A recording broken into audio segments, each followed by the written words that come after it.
The story, We're Not Afraid to Die If We Can All Be Together, is a story of extreme courage and skill exhibited by Gordon Cook, his family, and crewmen in a war with water and waves for survival. In July 1976, the narrator, his wife Mary, son Jonathan, and daughter Suzanne set sail from Plymouth, England to duplicate the round the world voyage made 200 years earlier by Captain James Cook. They took the voyage in their professionally built ship, the Wavewalker, accompanied by two experienced sailors, Larry Vigil, an American, and Herb Seigler, a Swiss, to tackle one of the world's roughest seas, the southern Indian Ocean. The first part of the journey, that is, about 105,000 kilometers up to Cape Town, passed off very pleasantly. On the second day out of Cape Town, they began to encounter strong gales. Gales did not worry the narrator. But the size of the waves was alarming, up to 15 meters, as high as the mainmast. On the 25th of December, the writer's ship was in the southern Indian Ocean, 3,500 kilometers to the east of Cape Town.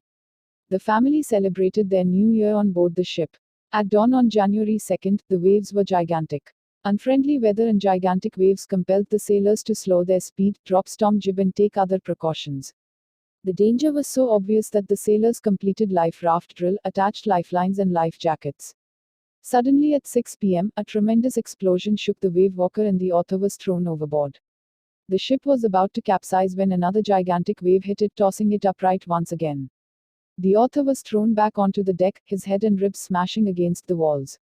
In spite of his injuries, the narrator took charge of the situation.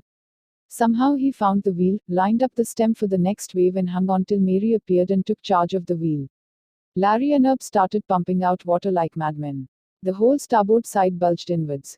The narrator managed to cover canvas across the gaps to prevent water from entering the ship. Then came more problems. Their hand pumps stopped working and electric pumps short-circuited. Fortunately, the narrator found a spare electric pump under the chartroom that worked.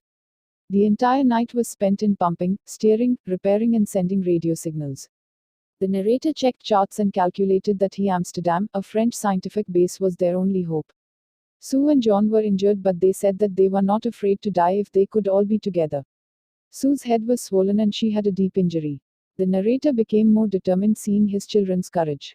Finally, they reached Amsterdam, a volcanic island where they were welcomed by 28 inhabitants. Thus, the collective strength and never-failing optimism of the sailors made it possible for them to come out of the jaws of death. Though Jonathan and Suzanne did not do anything to save Wavewalker, but their courage, forbearance, faith, and optimism gave extra strength and persistence to the narrator and his team. The bravery of the strong-willed children is noteworthy in the story. Download link of the summary is in the description.